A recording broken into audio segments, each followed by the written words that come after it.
Welcome to Evolution Stories by Middle States.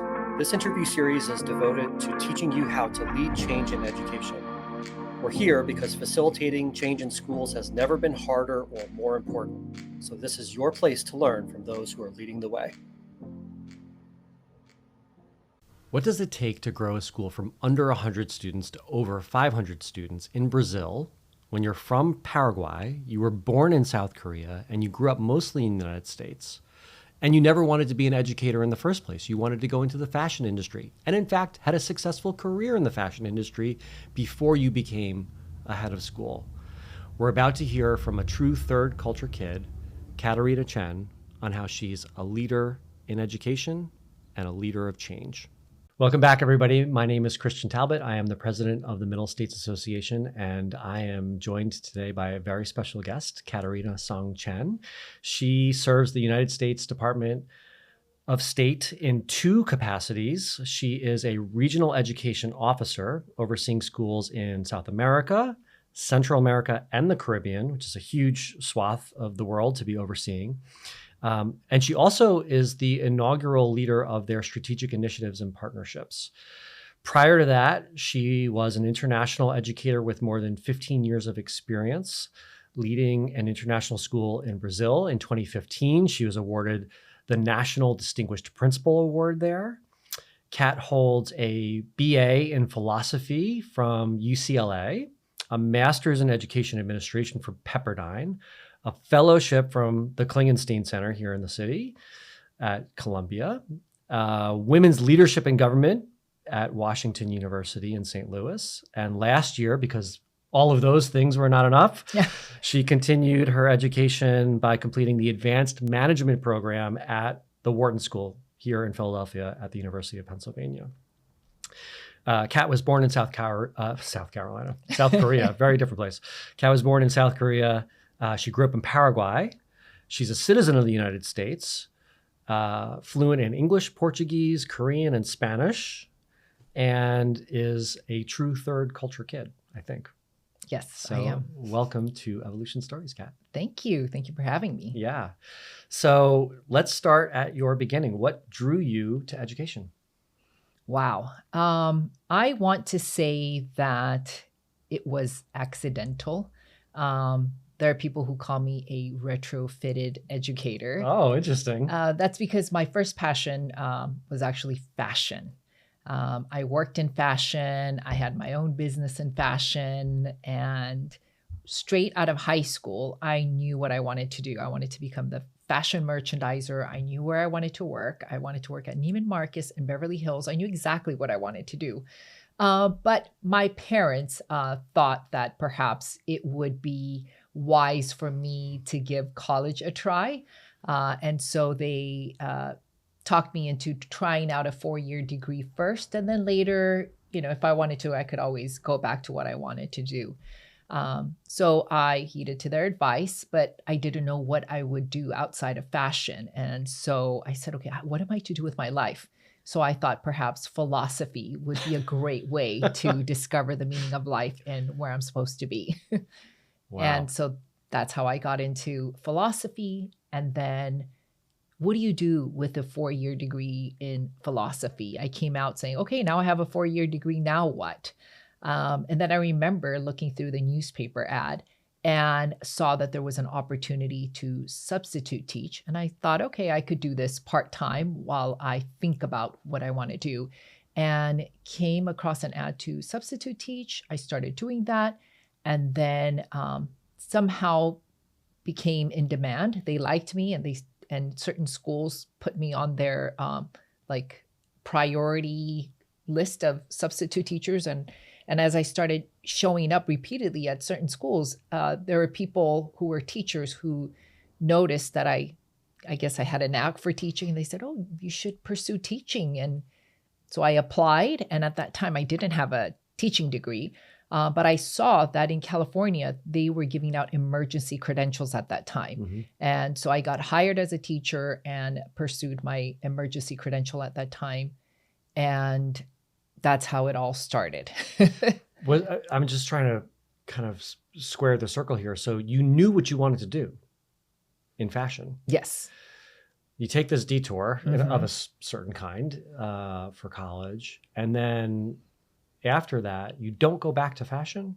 You go into teaching. Yeah, there was a lot of back and forth. I've always been in fashion, and at the same time, I was started working in education as well. Yeah, it's a weird story. It gets really complicated and Well, what was the messy. moment that, as was it during the substitute teaching where you said to yourself, I think I like this in a way that Yes, was unexpected. yes, I really loved developing, even though they weren't my students every day. I just loved developing relationships with the students, and especially with those who struggled with Hmm. learning.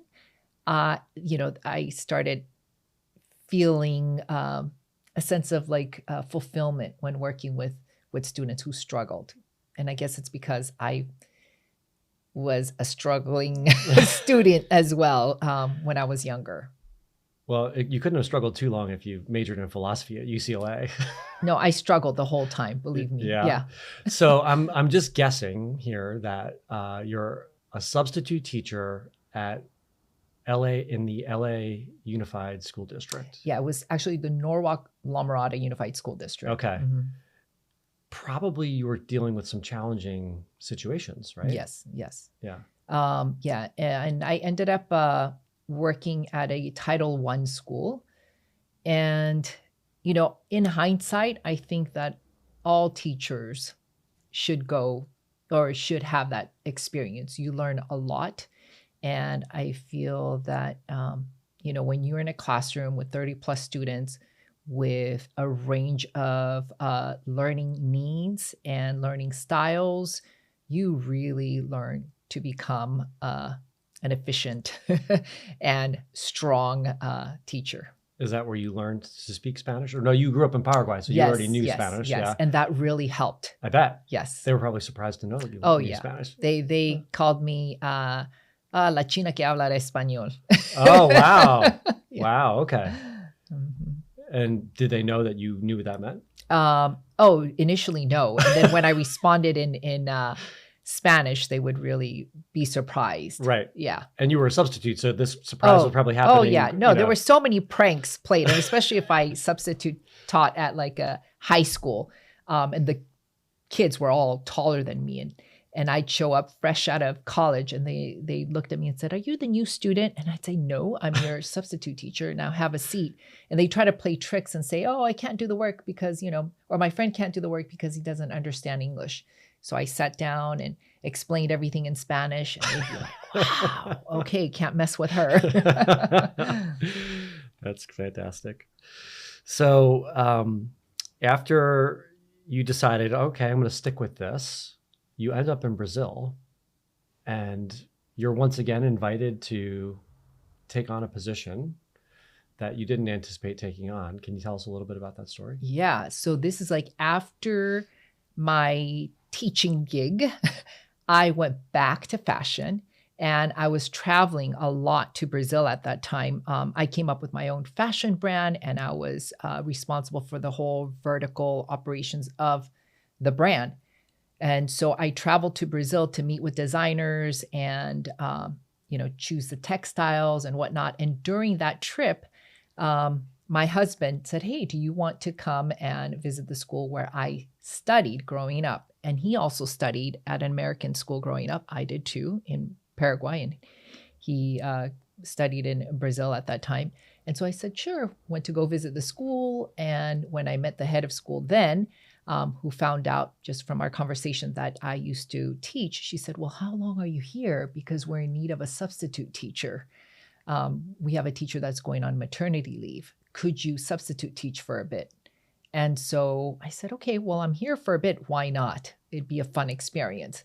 And so I did.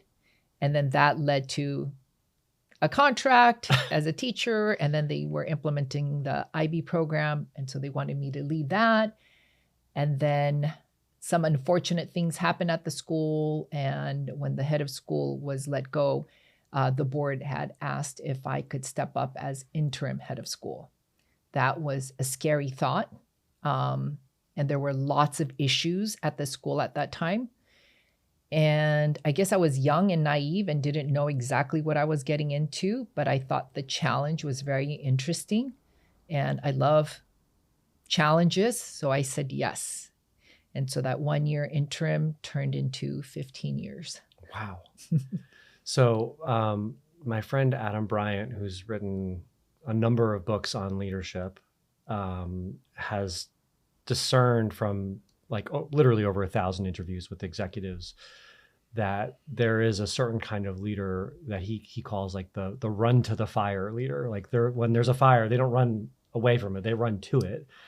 And so it sounds like that's maybe sort of in your DNA a little bit. Like you see something, it needs work, it needs help, you run to it.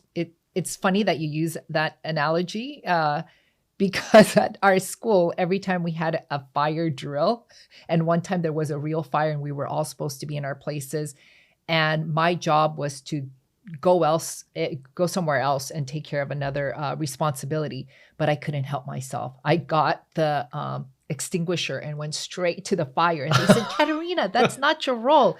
And I said, oh, that's right. But I am that kind of person. Yes. Wow. And do you think that's just hardwired into you, or is that an instinct you've honed and developed? That's a good question. I always ask myself, am I the way I am because of nature or nurture? And I think it's both. My father is that type of person. So I feel like I've taken that on from him. And now that you're aware of it in yourself, is it something that you lean into more of? Do you try to temper it and moderate it? I try to temper it, but sometimes I just can't help myself. Okay, I have a feeling we'll probably come back to this theme as we continue. So again, unexpectedly become a teacher and then an administrator and then the head of school at this school. You must have had some change projects there that were very challenging, where you probably ran into a brick wall once or twice.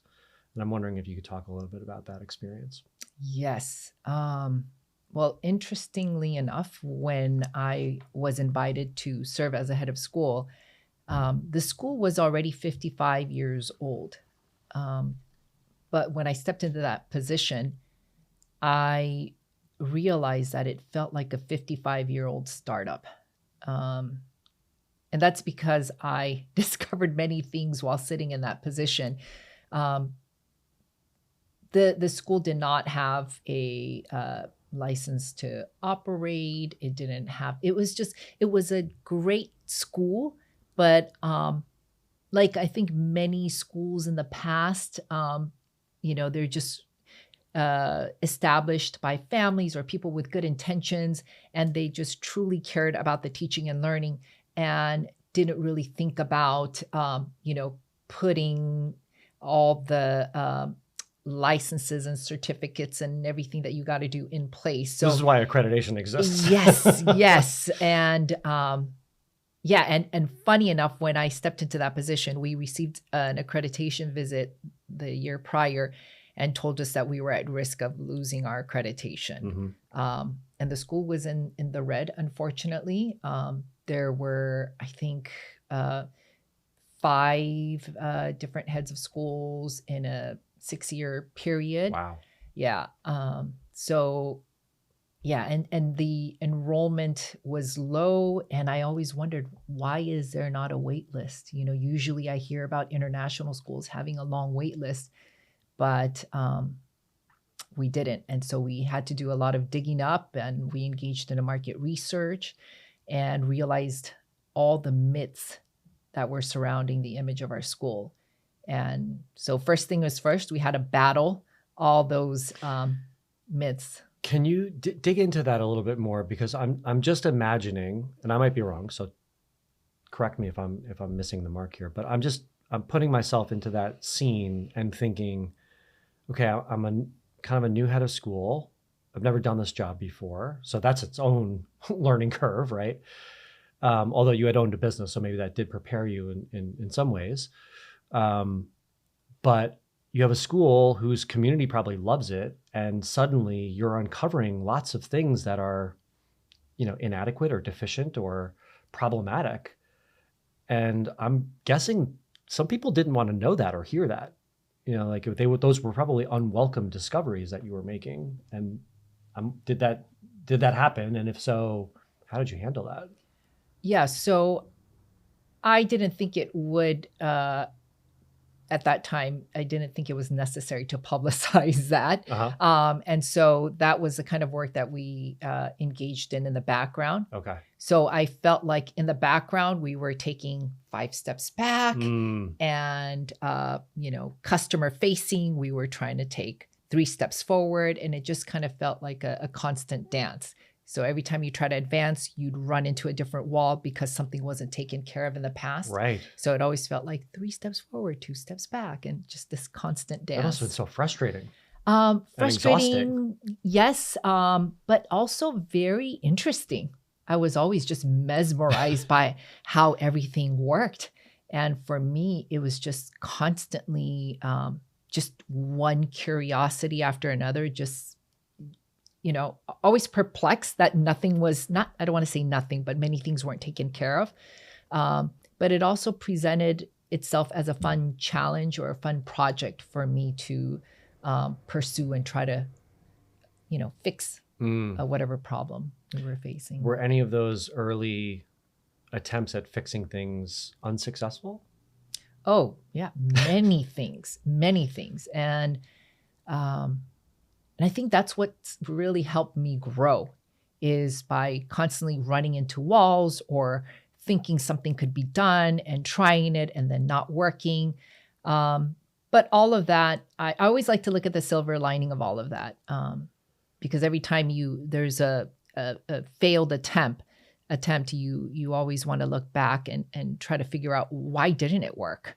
What do I need to do to make it right? And then that just kind of is a catalyst for me to go out there and research and meet people and call up other authorities to seek help or partnerships. What was one of those early experiences?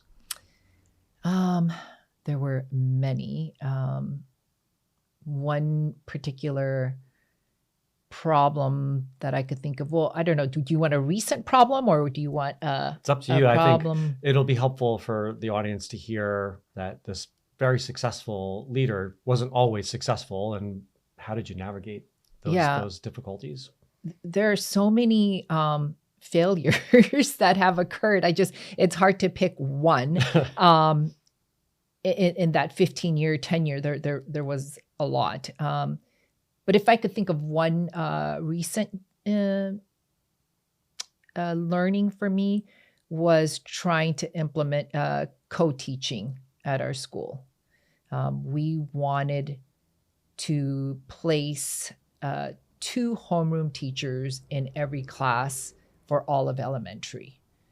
And the idea of it sounded fabulous. This is a point after we've grown and we've grown in quality in education and teaching and learning. And I said, okay, let's take it to the next step. What can we do to further improve? And we had just been, given the authorization to implement the PYP, and we were talking about translanguaging and how that's very important. And our school population changed from 50-50 international and national to over time to sustain our the operations of the school. We had to grow in enrollment, and part of that growth did mean more local students enrolling, and with more English language learners. We wanted to make sure that we found an innovative way to teach them. And so we decided to implement co-teaching, and that did not work out quite as I had planned. What happened? Well, the thing is, I was just very eager. To me, it was a very shiny new thing. It was like, okay, what's the next thing we could do at school? And with that, I was trying to, I guess, accomplish. I thought that with this one stone, I could, kill many birds. I thought that this would be good for elevating the sense of worth for our local teachers, and really just finding a way to bring up our students' self-esteem and appreciation for their own language while learning English, and just making our students comfortable with the idea that they were English language learners and that it was okay to incorporate Portuguese and whatnot. So we were trying to do many things, and but it didn't quite work out. I just thought that, okay, by having two fully credentialed teachers in the classroom, that they would magically be able to produce great work and give that, specialized one-on-one attention to our students. And they'll be able to magically know how to coordinate and know who's going to lead when and who's supposed to take the back seat when and who's supposed to take the, smaller group, and, what language are we using then? And so there were many things that I just thought that could magically occur by just putting two, fully credentialed, experienced teachers in the classroom. And it did not work as I thought. So when did you realize it wasn't working? And then what did you do because it wasn't working? I knew it wasn't working because our teachers started to get frustrated, and they started coming to us with a lot of questions, and a lot of feeling of, there was a lot of frustration. So sometimes teachers would come in and say, okay, well, what is my role? I'm responsible for which part of the curriculum planning, and who's responsible for delivering this, and who's responsible for the grading, and how much work am I supposed to do? It didn't become very equitable in many ways. Yeah, I bet. Yeah. And then there were certain times where one teacher felt like they were working more as an assistant than a teacher. And we weren't really producing the same type of results. We saw that certain classes, there were pockets of success, and it was all very random. So there was nothing consistent in terms of practice and delivery of outcomes. So what did you do?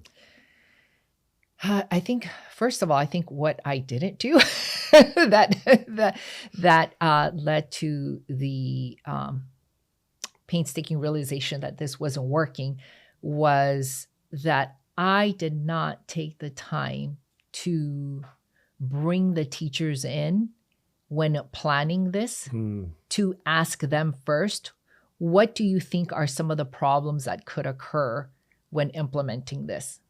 And so really, I was so excited about implementing this that I didn't take the time to speak with the teachers and engage them in a meaningful dialogue. Yeah. And I was wanting to implement it right away using my North Compass. Let's just dive in and we'll, build the plane as we go, but we should just kind of get started and we'll fix things along the way. But in hindsight, I realized, no, I needed to move slow to move fast, and didn't do enough putting in the structures and laying out those responsibilities. There wasn't enough intentional planning that needed to take place. And so that created a lot of frustration with our teachers. And in the end, when the teachers are frustrated, that kind of shows up in the classroom where the kids don't know who to go to, which teacher for what, and the parents not knowing, well, which teacher do I go to for this particular problem? And just a lot of new problems surfaced with that. Yeah. Well, I've definitely made that mistake myself many times. And, you said something that really resonated for me. This idea that just put these two teachers together and magically it's going to work. And I can't speak for you. I'm curious if you have a different reaction to this, but I know when I've made that mistake, because I've made that exact same mistake, that it's because I'm imagining they will do what I would do. And it's very narcissistic to just sort of project yourself into a classroom that you're not actually in and just assume, oh, of course, these people will work together and they'll figure it out and they'll be comfortable building the plane while they're flying it. Because I could do that, and like, isn't it just obvious, isn't it? And it's not obvious at all to most people. But I don't know if that was your experience as well, in retrospect. Absolutely. So for me, it was like, okay, well, it's just a matter of respect. It's just a matter of dialogue, and you come up with a plan and you stick to it. Yeah. And when it wasn't working, I was still very blind, because I failed to recognize that it wasn't working. And at first, I'm very ashamed to admit this, but I thought, oh, well, it's because of the lack of teachers' disposition. Yeah. Or it's because they don't want to make this work. Yeah. Or they're just letting their personality differences get in the way. And so I just had all the excuses in the world, but it was never about me not doing the right thing. I'm so glad you said that, Kat, because certainly I feel ashamed of those same mistakes that I made. And I think that's a really difficult thing for people who've been heads of school to admit. Like, I'm ashamed that I made that mistake. It's okay to feel that, and it's okay to talk about it. I don't know places where that conversation happens. Maybe it's happening in just ways that I'm not aware of, but like to be able to share not just a failure, but like a real feeling of shame associated with a failure, I think is really important for us to be able to move beyond those things and to understand them well enough to do them differently the next time. And I can think of so many times at the beginning of my career as a head where I had those same reactions that you just described. And I am ashamed of them, but because I felt shame, that's what made me want to do better the next time. And that feels like I want the audience to know, like the people who are watching or listening to this, I want them to know, like, that's an important thing to become aware of. First of all, it's me, not them, or at least it's at least partly me, if not entirely me. And that awareness needs to translate into action. And again, I'm curious where this comes from for you. For me, I think honestly, the only way I was able to do that is because my master's degree is in psychoanalysis. And as part of that degree, I had to be in analysis myself. And so for 5 years, I would go into the analyst's room and you lie on the couch or you're in a group thing. And the only rule is you're supposed to say whatever comes into your head, no matter how shameful it is. And you might want to start complaining about this thing or that person, but ultimately the conversation circles back around to, well, okay, that sounds like that situation's really frustrating or that person's really annoying, but where are you in that picture? And being able to turn the mirror around and really look at yourself is, that's something I learned through that experience. I don't know that I would have learned it any other way. How did you learn how to look honestly at yourself there? Yeah. So after that denial process, right, or denial stage, Yeah. so when we implemented the co-teaching, we had a different lower school principal at that time. And then when her contract ended and a new principal came in, I was thinking, okay, well, now it should probably work. This is a more experienced principal. We'll be able to do this better. And it still wasn't working. And so then I started realizing, okay, what went wrong? And as I, then that's when I took the time to talk to the teachers and sit in there with them and say, okay, let's talk about what's working and what's not. A lot of things surfaced. And I'm so grateful that, one thing we did right was to build this trusting culture where we could talk about the hard stuff. And that's when everybody had the chance to voice what was working for them and what was not. And when I started listening to what was not, it started to sink in. Wow, Catarina, you failed to put all the important foundational groundwork in place for them to succeed. You failed at that, and that's why they're not succeeding.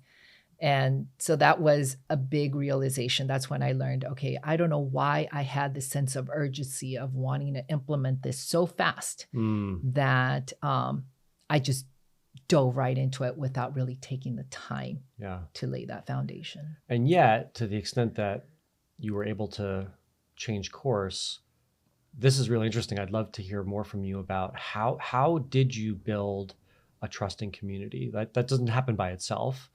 I'm sure there was some intentionality to how it was that foundation was there, so that when you needed to rely on it to get the truth was ready to emerge, as opposed to, I can think of lots of schools where that trust doesn't exist. And so when the head is asking teachers, tell me what's going on, they don't get the real answer because the trust isn't there. So what were some of the ways in which maybe you and your team were intentionally building a trusting community?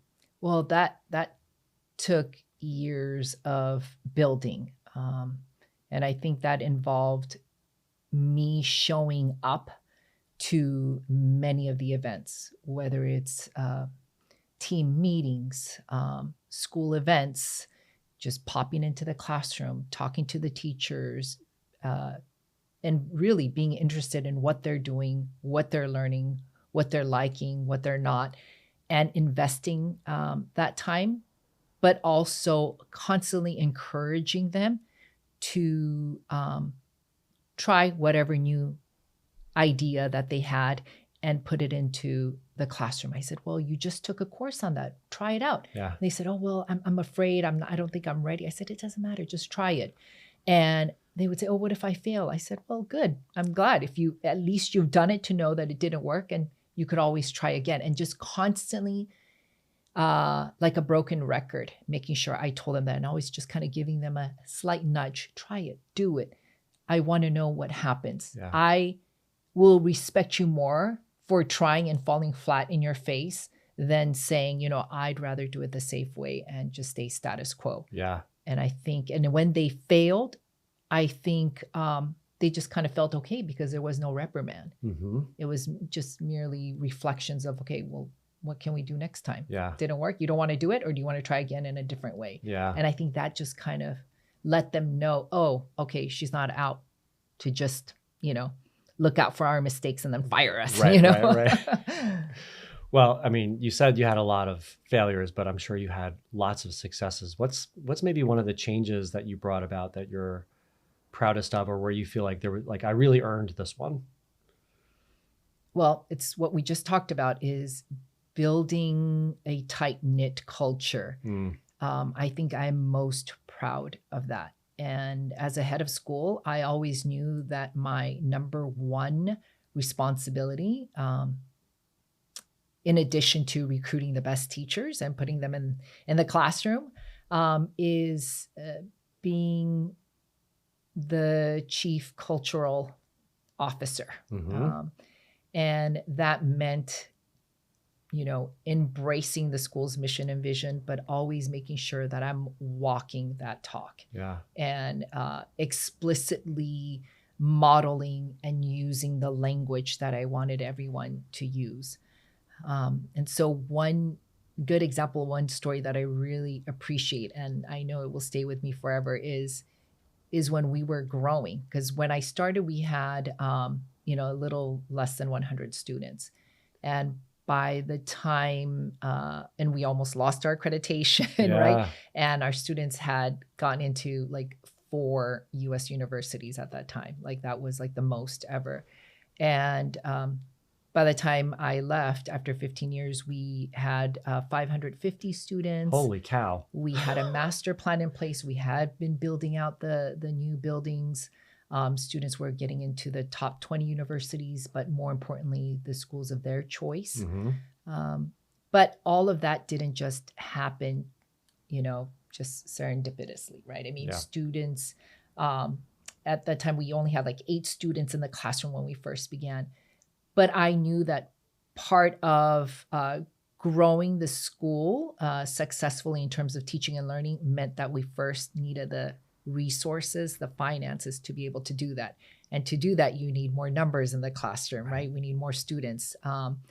And so we really made an effort to grow the school. And our biggest boom, we were really growing steadily over time, but it was during the pandemic when we were on lockdown that we had the most, our biggest demand for enrollment happened then. And people were almost breaking down our doors to want Why? to enroll at our school. I think it may have been how we conducted online learning when we were all on lockdown. And we did this immediately when the government said, okay, close down school 2 days, and it will be temporary. We'll then figure out what will happen. I just knew, like in my gut, okay, no, when we close, we'll be closed for a very good time, Wow. for a good time. And yeah, and then since then we were on a 2-year lockdown. Wow. But at that time, what was important was, I think, just being prepared for the worst and getting all the teachers to take all of the resources, taking it home, setting them up for that, and rolling out online learning the very next day. And the way we did it, it wasn't, hours on the screen, and it's not following your regular school schedule. We really had to adapt and modify. I bet. And I mean, even like the way we delivered our courses, and at that time we already had co-teaching. But anyways, it was during that time where we had an increased demand for wanting to enroll at our school. And then post-pandemic, as more and more students were physically coming into the school, a lot of the parents started to get concerned, especially the parents that were already enrolled. And they said, what we really like about EABH is the fact that, we're a very small school or small family type of tight-knit family feel at the school. And we don't want that to go away. We love the attention our students are getting. We love that all the teachers know our students by name. And if you grow fast, then you're going to lose this whole tight-knit feel. Yeah. But we know that growth is part of it, but I knew that the parents were very concerned. But when I realized that in the end, what everybody wanted was all the same thing. We want a good school. We want resources. We want to have the finances in place to be able to, secure all of our, resources to grow. And we want our children to have more friends by having more children in the classroom too. But being scared of that growth was very concerning to me. So there was a lot of pushback. I bet. And so a wise mentor at that time, it was actually Heidi Hayes Jacobs. She was doing a lot of mentoring for me at that time. And she says, Catarina, you should engage in a listening tour. And I said, okay, we'll do that. And that was just the start of a whole new practice that we engaged in. I called the parents in and listened to all of their woes and their concerns, and really took to heart what they were saying and listened to it in a very intentional way, and made sure that when I come back to them later on, that I will have a response and I will have a solution for all of their concerns. And that's exactly what we did. When we talked about our growth plan, I made sure that I addressed all of the problems that they were talking about. I said, okay, we're going to keep our class sizes small, and we will not just open the floodgates and then all the interested students come in. We will purposely just open one class at a time. It will be slow. It will be intentional. And every teacher that gets recruited will be handpicked, just the way we've always been doing it. Yeah. And so that was really nice. And for the parents to hear, okay, I heard you and this is my response to your concern, was really appreciated. And over time, instead of getting this pushback, I started to lean on them and solicit them for help. I said, as these new families come in, you don't want the culture to change. And how do we introduce them to our culture? How do we introduce them to our values and show them the EABH way? Yeah. And so then this whole notion of PTA dissolved, and we had a new structure of like parent volunteers. So instead of coming together to do their own fun fundraising events, it was very intentional in that they were the representatives, the ambassadors for our schools, and they really nurtured all the new parents as they were coming in, like mentoring them on how it's done the EABH way. And these parent leaders started to feel very empowered, and all of the activities that they decided to put into place was very much aligned to the school's mission and vision. And it was just beautiful how that just kind of unfolded. Mm-hmm. But I think that was a result of them seeing me in every event and listening, taking the time to intentionally listen and being able to give that feedback. And then from then on, I realized that the power of listening is just something I needed to do forever for the school. Yeah. And from then on, we made it a practice that if any family wanted to re-enroll at the school, they need to meet with me and have a meeting before. It's like it's like a requisite. Yeah. If you don't pass this, then you will not be re-enrolled. Wow. So from then on, made it a mission to meet 100% of our parents before they were allowed to re-enroll. Wow. That's a lot of meetings. That's a lot of meetings. And I took the risk of doing it in Portuguese and in English. Wow. Yeah. Kat, I heard so many really, really important and powerful insights there, but I want to pull out just a couple of them.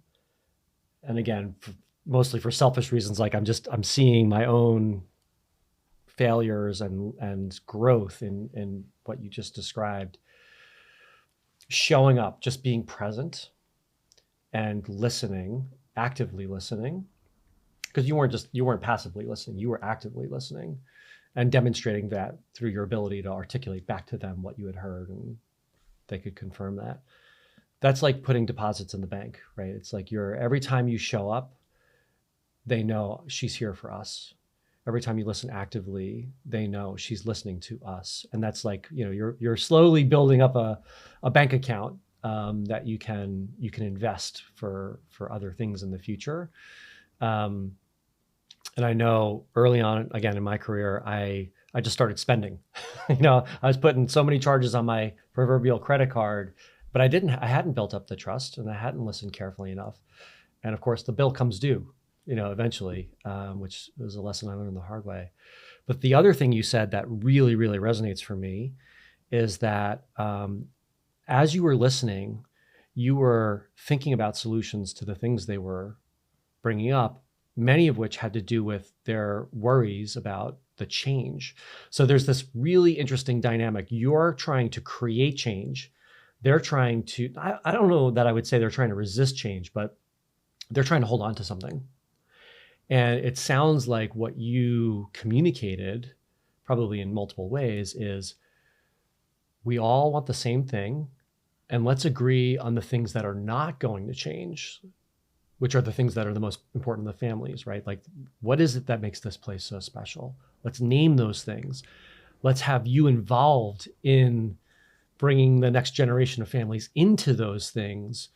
And there's a great, actually, a Harvard Business Review article about when you're leading change, the number one thing to do is actually to start by telling people what's not going to change, because it reassures them that apart from like the relatively small percentage like you and me who are drawn to the fire and who want the change, most people are worried or anxious about change. And so letting them know that these are the things that are not going to change, and then putting resources behind them, is such an important lesson. One I wish I'd learned much earlier in my career, but that was a great story.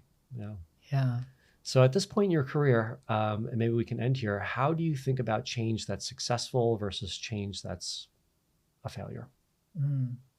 Well, change can be seen as a process or an end result. So if we see it as a process, there's never a failed change, because it's just a catalyst or an opportunity for you to constantly improve what you're doing, whatever the practice is.